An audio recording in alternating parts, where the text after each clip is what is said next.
El versículo 4, que es donde vamos a estar enfocados en esta noche. Permítanme otra breve o necesaria introducción de preparar nuestras mentes y corazones para el tema que presenta aquí Pablo en esta carta de Efesios. Por lo menos yo aprendí algo muy significativo del primer estudio, el estudio de la introducción a la carta de Efesios. Y es lo que yo quisiera que quedara plasmado en nuestras mentes, para que nos dé una mejor perspectiva de cómo entender la carta de Efesios. Habíamos dicho que es un libro que presenta el tema de la salvación. Cuando hablamos del tema de la salvación, obviamente se refiere a doctrina de elección, doctrina de predestinación, la perseverancia de los santos, etc. Todo eso está involucrado dentro de lo que es el tema de la salvación. El libro de Efesios lo presenta desde la perspectiva de Dios.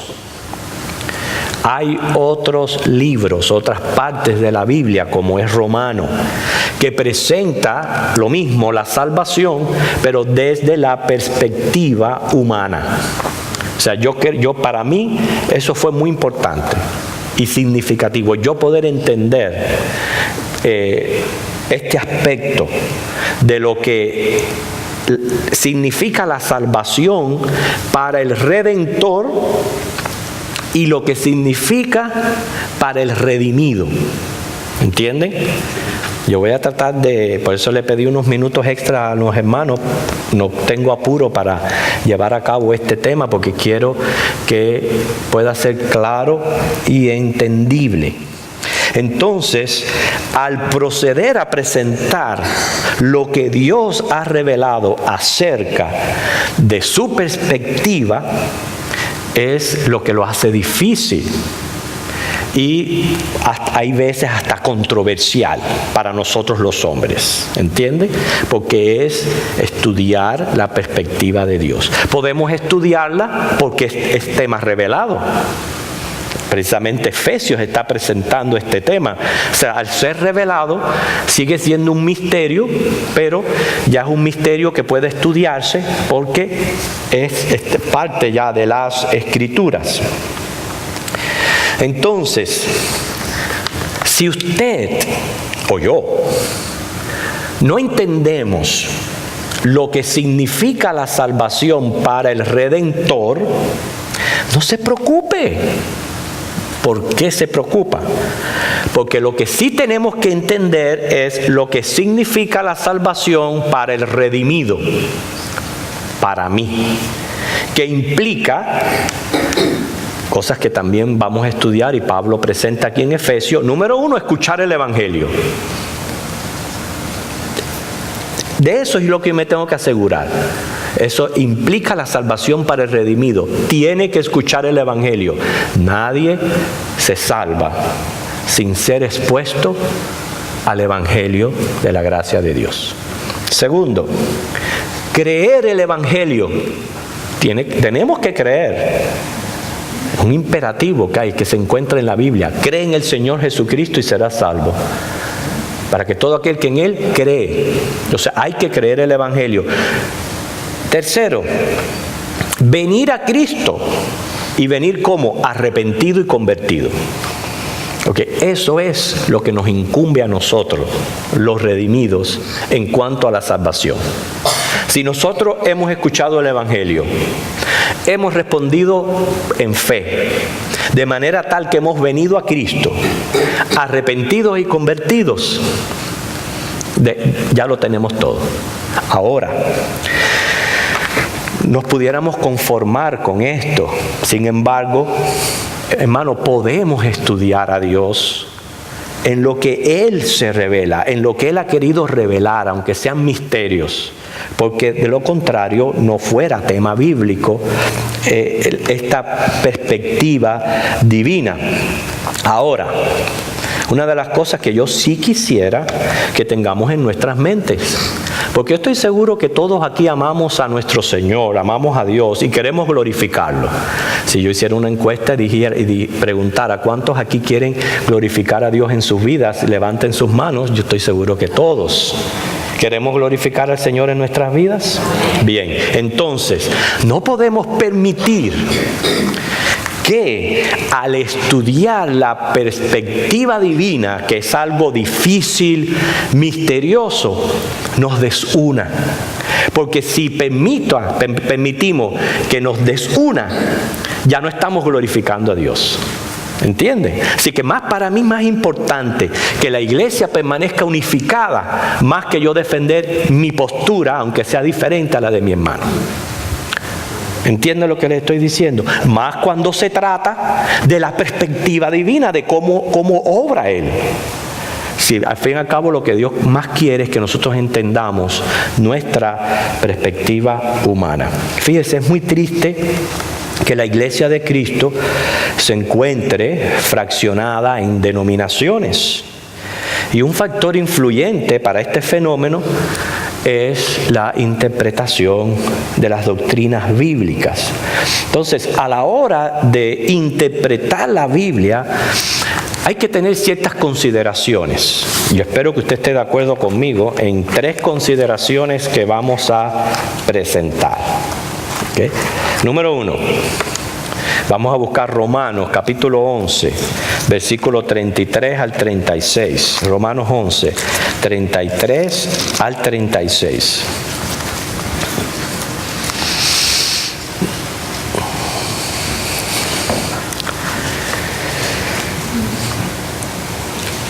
Oh, profundidad de la riqueza, de la sabiduría y de la ciencia de Dios. Cuán insondables son sus juicios e inescrutables sus caminos. Porque, ¿quién entendió la mente del Señor?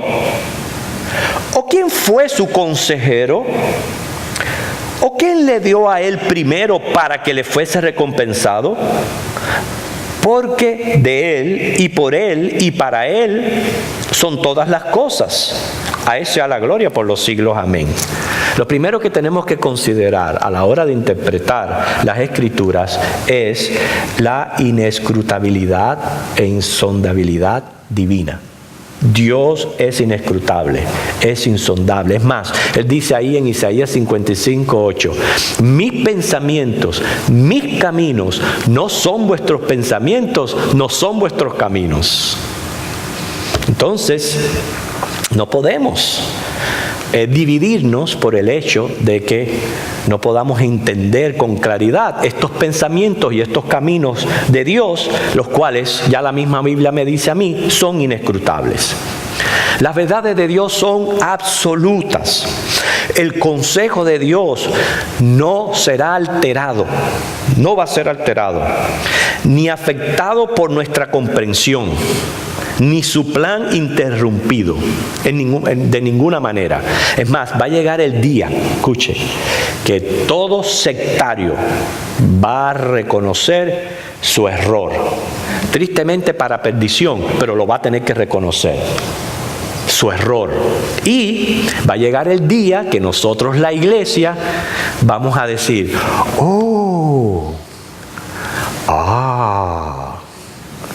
así. Va a llegar ese momento en que las cosas que ahora nosotros vemos nubladas van a ser claras y entendibles en ese momento. Así que esa es nuestra primera consideración, que Dios es inescrutable. Segunda consideración, las Escrituras no son de interpretación privada.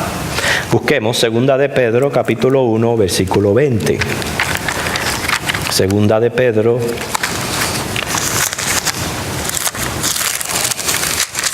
capítulo 1, el versículo 20.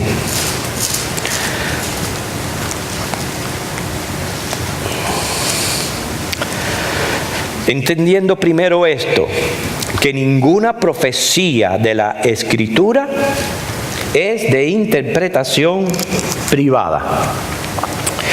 En la introducción a la carta de Efesios, prácticamente se enfatizó la importancia de estudiar doctrina bíblica, algo que en estos días está en decadencia, y por eso es que la condición espiritual de congregaciones están así, porque no se estudia la Biblia, no se estudia doctrina, y hay que prestarle atención a la doctrina bíblica, pero también dijimos, no podemos ser dogmáticos.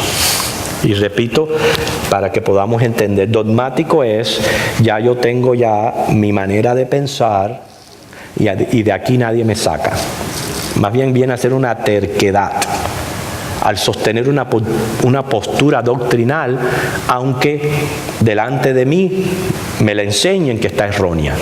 O sea, eso es terquedad, repito, y no es bueno que seamos así. ¿Y por qué? ¿Por qué no es bueno? Número 1, soy falible, finito, propenso a equivocarme, no soy Dios. ¿Ok? Y en esa condición estamos todos. ¿Me equivoqué? ¿Alguien cree que me equivoqué en lo que dije? ¿O es verdad? ¿Hay alguien aquí infalible? ¿Hay alguien aquí infinito? ¿Hay alguien aquí que puede decir, yo nunca me equivoco? ¿Verdad que no? ¿Quién? Bueno, verdad que Él está aquí entre nosotros, sí. Pero nosotros los seres humanos, hermano, una de las razones por la cual yo no puedo ser terco en lo que es mi dogma es debido a nuestras limitaciones. Creerse, tener todas las respuestas es precisamente la mayor necedad y más alto grado de ignorancia. Fíjense. Luego, tratar de imponerla en los demás, gran atrevimiento, falta de respeto y de consideración. Y eso yo lo quiero repetir. Cuando usted cree que tiene todas las respuestas, precisamente es la mayor necedad y más alto grado de ignorancia. Y si trata de imponerse en los demás, gran atrevimiento, falta de respeto y de consideración. Yo lo veo así. Ahora fíjense, aún yo siendo pastor y responsable ante Dios de lo que es la enseñanza doctrinal de esta congregación, no tengo ni poseo derecho de intérprete, al cual todos tienen que estar sugestionados a creer a ciegas bajo intimidación. Nunca permita esto. Por favor, ponga sus ojos en Cristo, el autor y consumador de la fe. Y no esté pensando, no, porque fulanito lo dijo, esto tiene que ser así. Hermano, eso es un error. Porque no importa quién sea, pastor, maestro, evangelista, doctor en teología, presidente de seminario, presidente de convención, es más, apóstol universal. No importa quién sea, nadie tiene bajo su autoridad ese derecho de interpretar la palabra de Dios. Todo esto nos tiene que ir preparando para el estudio. Y ahí precisamente una de las características de la secta es utilizar la intimidación como sugestión para mantener a las personas, ¿verdad?, en esa condición de seguir a ciegas a ese líder. Y no debe de ser así. Aprendí un pensamiento que se me ha quedado siempre en mi mente y lo verdaderamente lo uso. Su libertad termina donde comienza mi nariz. Y es verdad que yo puedo escucharle lo que usted tenga que decir hasta aquí. Hasta ahí nomás. Hermanos, no es, desde este púlpito yo siempre he dicho la importancia de estudiar. Mientras más usted estudia, más preparado usted va a estar en cuanto a leer, estudiar la Biblia o participar de seminarios, etc. Pero ¿sabe que eso no lo es todo?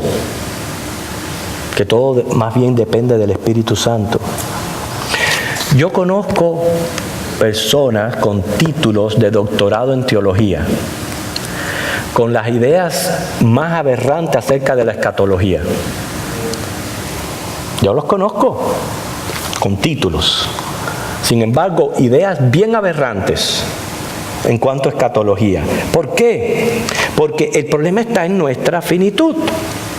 Lo más aconsejable es, si estamos en una carrera de aprendizaje, es no ser tercos en sostener una postura por el simple hecho de decir, de no querer decir me equivoqué o esto ha sido la tradición de toda la vida.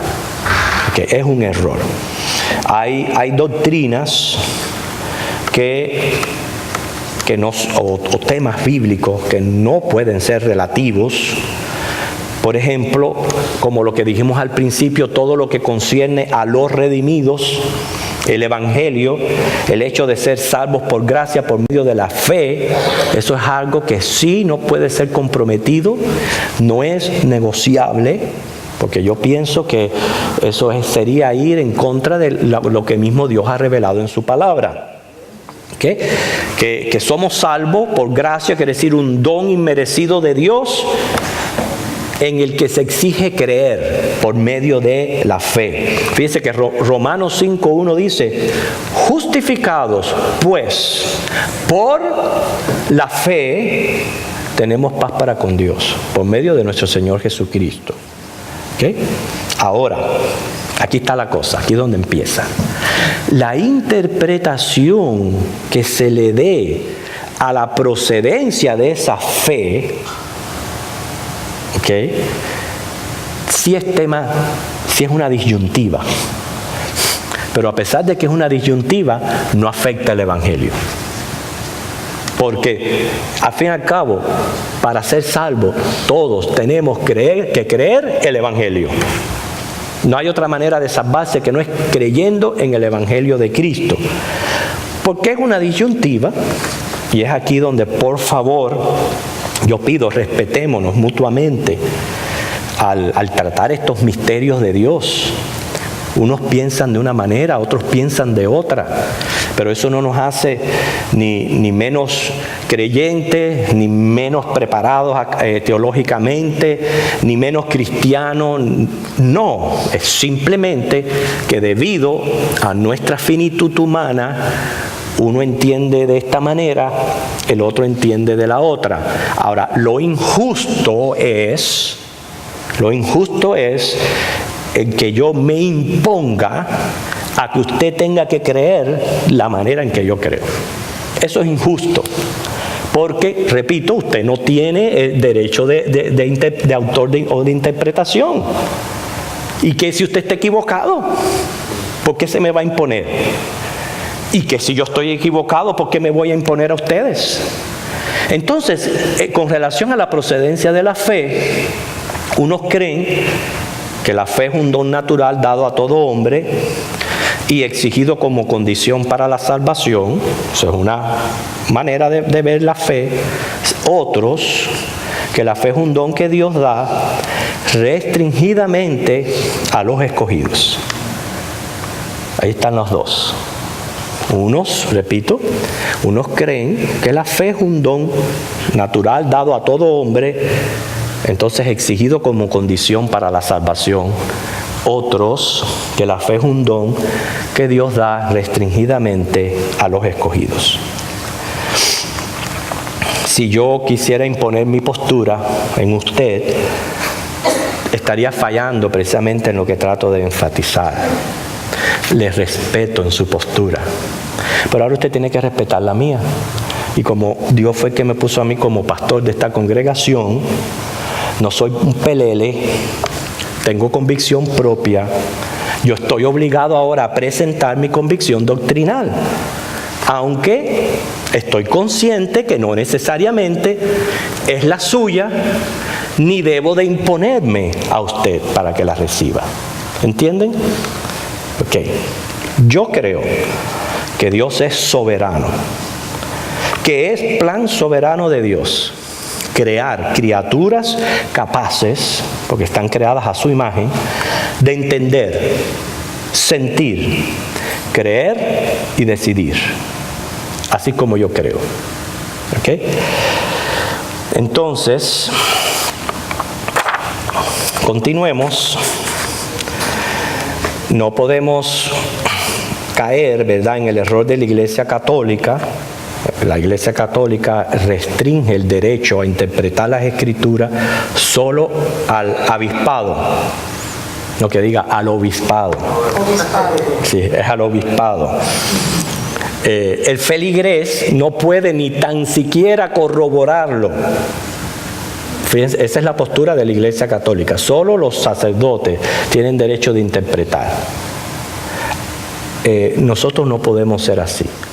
Nosotros tenemos que ser como los creyentes de Berea, que presenta Hechos 17:11, que dice que cuando ellos iban recibiendo la palabra, escudriñaban las Escrituras para ver si las cosas eran así.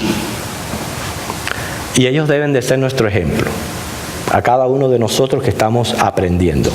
Hermanos, considero hay misterios bíblicos, verdades absolutas, que debido a nuestra limitación humana son difíciles de entender o se prestan a diversidad de opiniones. Además, la escuela donde usted fue adoctrinado, juega un papel importantísimo. Cuando en otras ocasiones he tenido que presentar este tema, hablo acerca de esto poniendo como ejemplo el lugar donde yo estoy parado. Por ejemplo, yo estoy parado frente a ustedes. Y como estoy parado frente a ustedes, puedo ver y definir que aquí hay muchas sillas verdes y mucha gente muy bonita sentada. Eso es lo que yo veo, ¿ok? Desde aquí. Pero si me viro, entonces ahora lo que veo es puras sillas verdes, una cruz en el medio y una bandera detrás. Dependiendo de donde usted se pare, usted va a ver las cosas.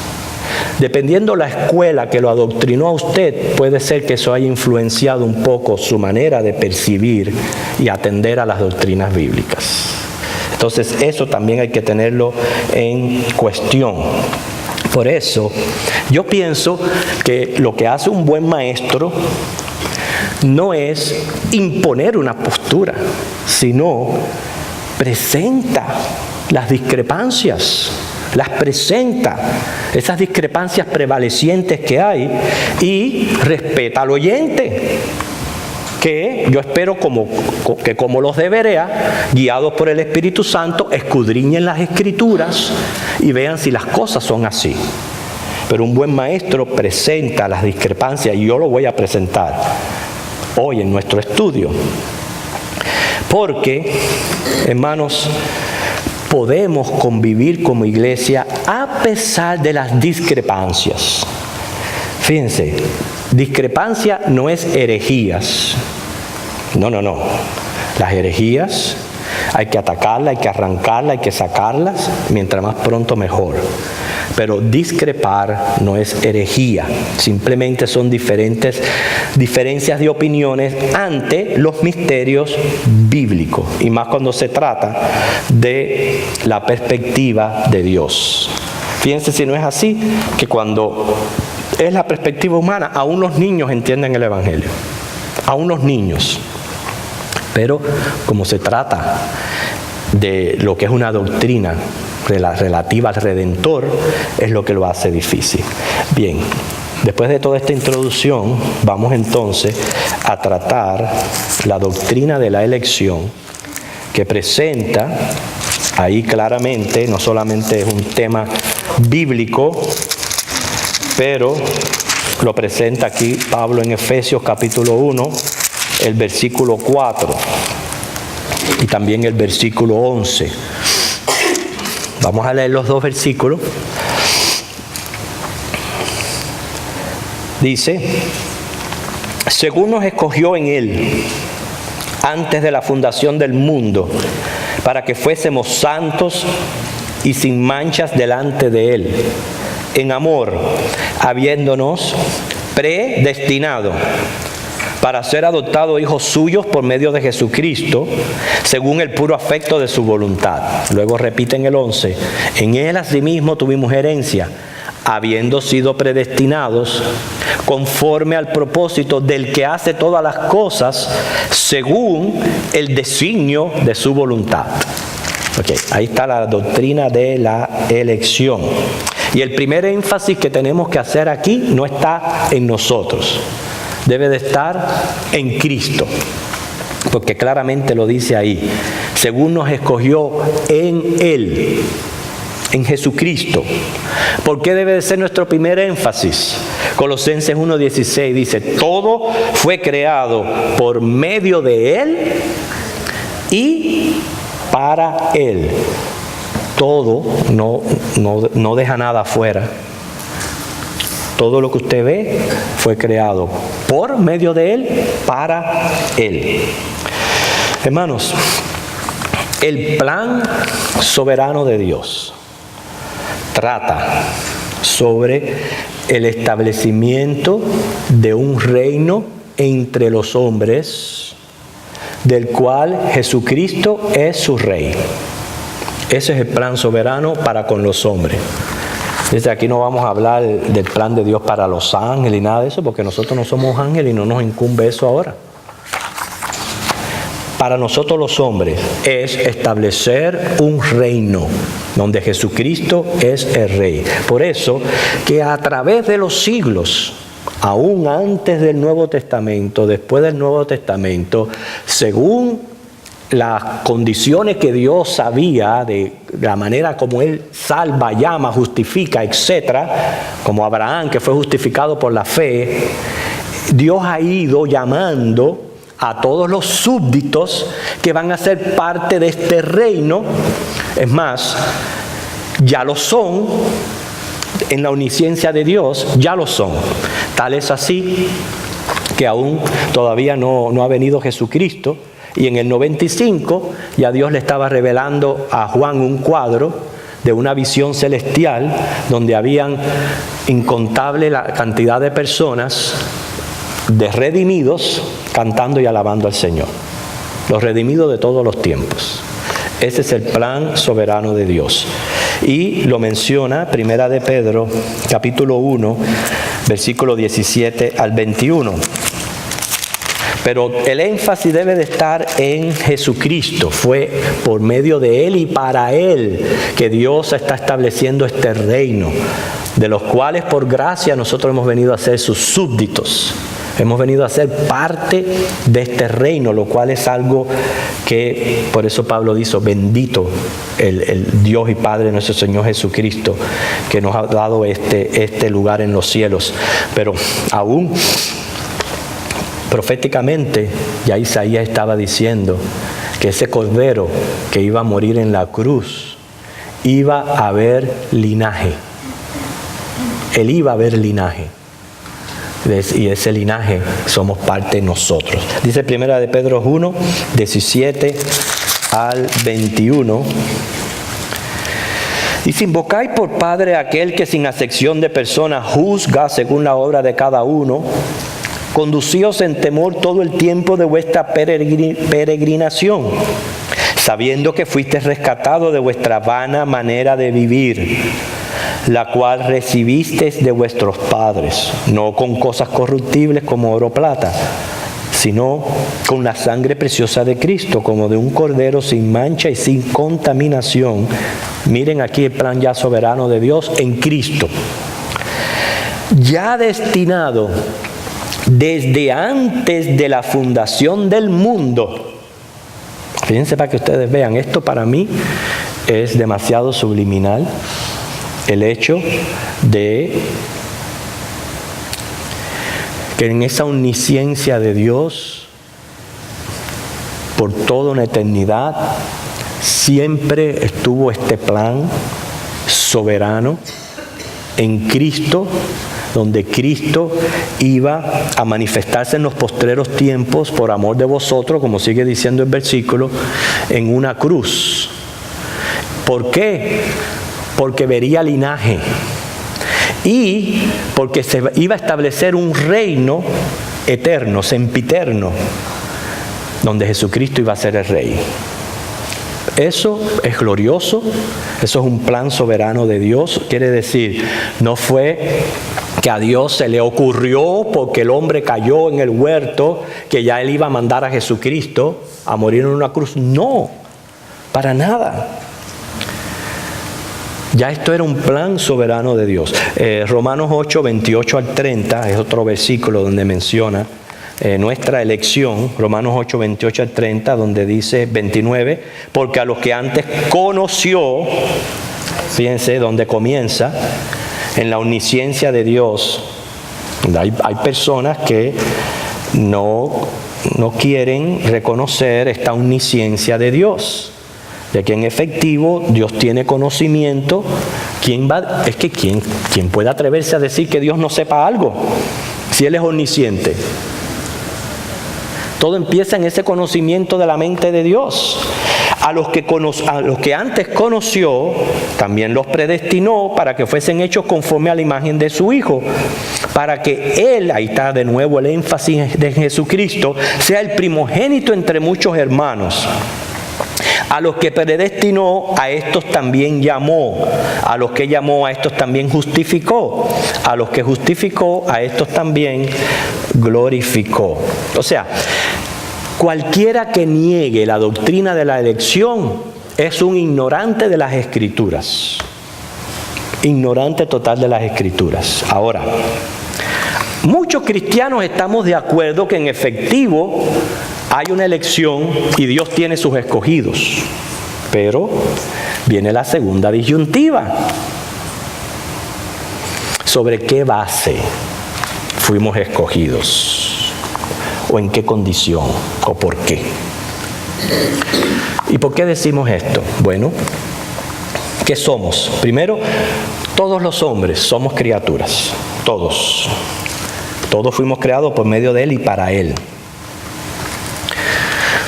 La caída del hombre, eso no fue un acto sorpresivo en Dios. No le tomó por sorpresa. Porque un Dios omnisciente sabía que el hombre iba a caer de su estado de inocencia.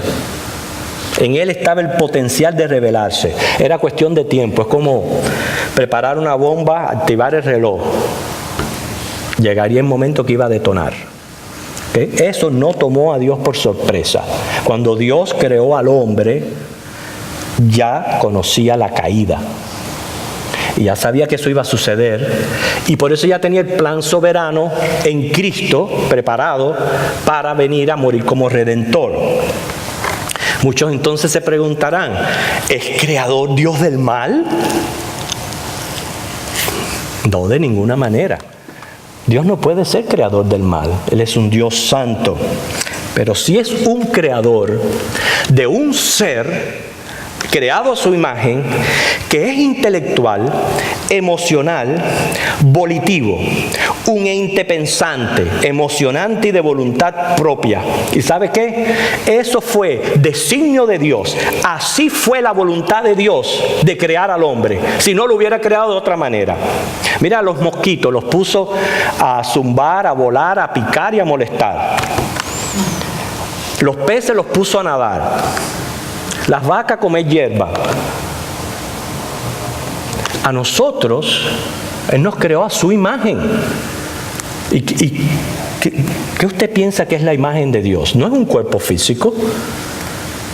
Porque todas las partes físicas de Dios en la Biblia se le llama antropomorfismo, que más bien son para que nosotros podamos entendernos en nuestro lenguaje humano, entender un poquito los atributos de la personalidad y el carácter de Dios. Porque inclusive no menciona todas las partes de un ser humano. Primeramente, Dios es asexual. ¿Okay? Segundo, Dios no tiene ni boca, ni mano, ni ojo, ni nariz, ni espalda. Cuando la Biblia menciona todo eso es cuando dice los ojos, está hablando de la omnisciencia de Dios, la boca, su palabra, inclusive la nariz, su ira, la espalda, su justicia, los brazos, su omnipotencia. O sea, cada parte que hay en la Biblia de un ser humano es más bien para referirnos algo de sus atributos o de su personalidad. La imagen que tenemos de Dios no es física, es personal. Y así Dios nos creó. Por eso dice Efesios, según el puro afecto de su voluntad. Su voluntad fue crearnos seres con esas características, quiere decir, capaces de responder al llamado de Dios y con todo lo que eso significa en el desarrollo de nuestras vidas. Y todo esto fue, ¿para qué? Para gloria de Dios.